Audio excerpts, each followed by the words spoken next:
کیا صورتیں ہیں؟ شکر کی کئی صورتیں ہیں۔ شکر کی ایک صورت یہ ہے کہ گلہ نہ ہو، بندوں کا گلہ بھی نہ ہو، خالق کا گلہ بھی نہ ہو، زندگی کا گلہ بھی نہ ہو، اور شب و روز کا گلہ نہ ہو۔ زندگی کا حاصل اور محرومیوں کے حوالے سے جائزہ نہ لینا شکر کی تعریف ہے، تو اسے حاصل اور محرومیوں کی شکل میں نہ تولو، یہ بھی شکر ہے۔ زندگی میں نہ کچھ کھونا ہے اور نہ پانا ہے، بلکہ آنا اور چلے جانا ہے۔ شکر کی بات یہ ہے کہ زندگی میں اپنی کمفرٹ کو عطا کرنے والے محسنوں کو تلاش کرو اور پھر محسن کا احسان عطا کرو۔ اللہ تعالیٰ نے شکر کی یہ شکل بتائی ہے کہ جس نے انسان کا شکر ادا نہ کیا، اس نے میرا شکر کیا ادا کرنا ہے۔ پہلی بات جو ہے وہ یہ ہے کہ اپنے ماں باپ کا شکر ادا کرو، یعنی فرسٹ اینڈ فور موسٹ بات یہ ہے، جب ان کا شکر ادا کر لیا تو پھر اپنے محسنوں کا شکر ادا کرو، پھر اپنے ان قوا کا شکر ادا کرو جو آج تک مفلوج نہیں ہوئے، اپنے ہاتھ کا شکر ادا کرو کہ تیری مہربانی کہ تو ابھی تک چلتا جا رہا ہے، جو بھی نعمت موجود ہے اس پر شکر ادا کرو، جو گیا اس کو بھول جا اور جو بچا ہے اس پر شکر ادا کرو۔ شکر تکالیف میں گنگناتا ہے، اس لیے شکر والا تکالیف کا اعلان نہ کرے تو یہ شکر کی انتہائی شکل ہے، یعنی تجھے تکلیف ہے اور ساری دنیا کو نظر آ رہی ہے، اللہ کو تو اس تکلیف کا پہلے ہی پتہ ہے، کیونکہ وہی تو تکلیف بھیجنے والا ہے، تو تکلیف کا اظہار نہ کرنا شکر کے درجے میں داخل ہونے کے برابر ہے۔ لہٰذا اپنی تکلیف کا اظہار نہ کرنا، بلکہ جو تکلیف ہے اسے دل میں رکھنا۔ اس لیے پہلی بات یہ ہے کہ تو تکلیف کو برداشت کرے، تو یہ آدھا شکر ہے، اور پھر تکلیف پر مسرت کر، کیونکہ اللہ کو یہی پسند ہے۔ یہ چٹھی خود اس نے لکھی ہے، کسی زمانے میں اس نے راحت کی چٹھی لکھی تھی جو تمہیں بڑی پسند آئی، اور اب یہ تکلیف والی چٹھی اس کی لکھی ہوئی ہے، تو یہ جو چٹھی آ گئی ہے اس کو بھی پسند کر، وہ بھی قبول کر، اس میں گھبرانے والی کوئی بات نہیں ہے۔ تو یہ شکر کے درجے ہیں۔ شکر کرنے والا انسان اپنی نعمتوں میں جو اس کے پاس ہیں ان میں دوسروں کو شریک کرنا پسند کرے گا، ان لوگوں کو شریک کرے گا جو اس نعمت سے محروم ہیں۔ تو شکر کی صحیح تعریف کیا ہے؟ اپنی آسائشوں میں، اپنے پاس حاصل ہونے والی نعمتوں میں ان لوگوں کو شریک کرنا جن کے پاس یہ آسائشیں اور نعمتیں نہیں ہیں۔ شکر جو ہے فیاض ہوتا ہے، عطا کرتا ہے، غریب ہو کے بھی فیاض ہوتا ہے، غریب بھی بڑا سخی ہوتا ہے۔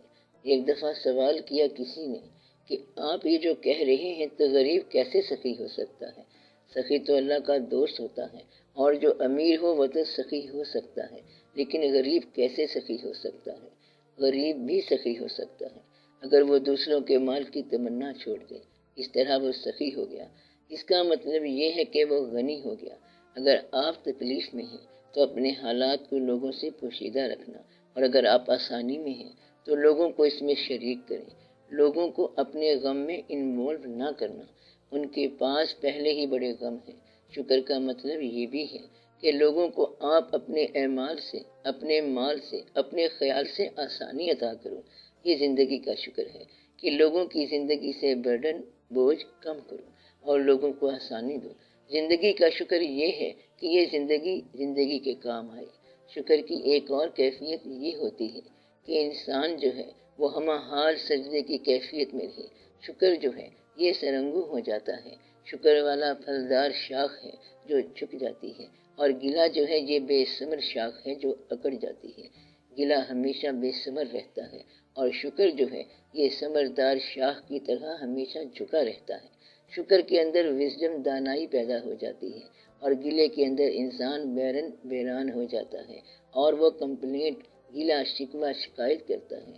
پھر وہ جو پروگرام بناتا ہے وہ ٹوٹ جاتا ہے، پھر بنائے گا تو پھر ٹوٹ جائے گا، اور شکر کرنے والے کا کوئی پروگرام نہیں ٹوٹے گا، کیونکہ اسے بنا بنایا پروگرام ملتا ہے۔ اس لیے شکر کرنے کی بے شمار حالتیں ہیں۔ ہر حال شکر والا حال ایک عادت ہے، ایک کیفیت ہے اور ایک مزاج ہے۔ شکر کرنے والے ہر حال میں شکر کریں گے۔ آپ اپنی زندگی بناؤ، ضرور بناؤ، لیکن زندگی کو بوجھ نہ بناؤ۔ تو آپ جو زندگی بنا رہے ہیں اب اس کو بوجھ نہ بنا لو۔ اس طرح زندگی آزمائش ہے، اور تمہیں ہارٹ ٹربل، دل کی تکلیف ہو جائے گی۔ جیسے بھی زندگی گزر رہی ہے بس گزر رہی ہے، ٹھیک ہے، آج کا دن جو گزرا بس گزر ہی گیا، آج کے دن کی شام ہو گئی ہے، جبکہ صبح آپ کہہ رہے تھے کہ شام نہیں ہوگی۔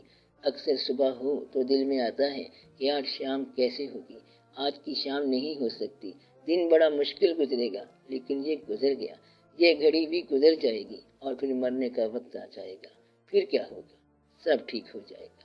اس لیے یہ وقت کشا کشا گزرتا جا رہا ہے۔ آپ سکون سے، آرام سے، محبت سے، اللہ کے فضل سے، شکر سے چلتے جاؤ۔ اور جب میں نے یہ کہا تھا کہ اب کسی اور پیغمبر نے نہیں آنا تو نہیں آنا، اور اس کا مطلب یہ ہے کہ یہ اسلام جو ہے مکمل ہے۔ مسلمانوں کو دقت یہ ہو رہی ہے کہ وہ ماضی سے رابطہ نہیں کر رہے، کیونکہ اب مستقبل سے رابطہ نہیں ہونا، کیونکہ پرانے زمانوں میں یہ تھا کہ جہاں کوئی تعلیم سمجھ میں نہ آئے تو نیا پیغمبر آ جاتا تھا۔ نیا پیغمبر اب نہیں آئے گا، اب آپ کا اولیاء کرام سے رابطہ ہوگا۔ اب ان کی تعلیمات سے اپنا فیض حاصل کرو۔ فیض کیسے حاصل کیا جا سکتا ہے؟ جس بزرگ سے آپ کی نسبت ہو، چاہے ماضی میں ہو، ان کے نام سے وابستہ ہونے کے بعد اپنے عمل کا جائزہ لے لو، یا وہ کام کرو جو انہوں نے کیا، یعنی کہ وہ جو کام کیا کرتے تھے، یا پھر وہ کام کرو جو تمہارے خیال میں ان کو پسند ہو۔ تو ایسا کام کرو جو انہوں نے کیا، یا وہ کام کرو جو تمہارے خیال میں ان کا پسندیدہ ہو، بس پھر آپ کو ان کی نظر سے فیض مل جائے گا۔ اس بزرگ سے فیض کب ملتا ہے؟ جب آپ وہ کام کرو جو انہوں نے کیا، اگر وہ مشکل ہو تو بھی وہ کام کرو، یعنی کہ وہ کام جو آپ کے خیال میں ان کو پسند ہو۔ اس بزرگ کی پسند کا خیال رکھنا ہی اس سے فیض لینے کے برابر ہے۔ آج کی زندگی میں کل کے بزرگوں کا خیال رکھنا فیض ہی فیض ہے، اور بڑا فیض ہے۔ آج کی زندگی میں انسان بڑا مصروف ہے۔ پوچھا تو کس کو یاد کر رہا ہے؟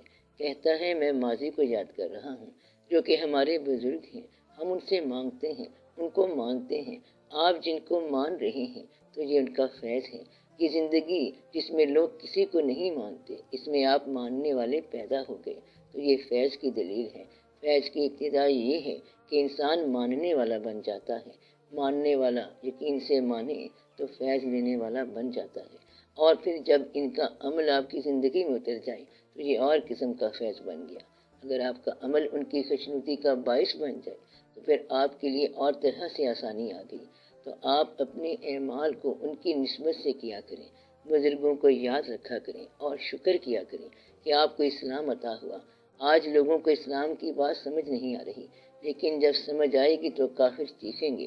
اللہ تعالیٰ نے فرمایا ہے کہ وہ وقت بھی آئے گا کہ جب کافر جو آج اتراتا ہے مال پر اور فخر کرتا ہے اپنی کامیابی پر، زور سے چلائے گا کہ کاش میں مٹی ہوتا، تو اس دن کا آنا حق ہے۔ اور کافر یہ کہے گا کہ کاش میں مٹی ہوتا۔ اس دن کے لیے آپ آج ہی فیصلہ کرو۔ اس دن میں خوش رہنے کا آسان طریقہ کیا ہے؟ آج کا غم بھی قبول کرو، ہمیشہ کے لیے زندگی خوش ہو جائے گی۔ اس لیے کسی فیض یافتہ شخص کے تعلق میں آ جاؤ۔ ایسے تعلق میں آ جانا فیض کی ابتدا ہے۔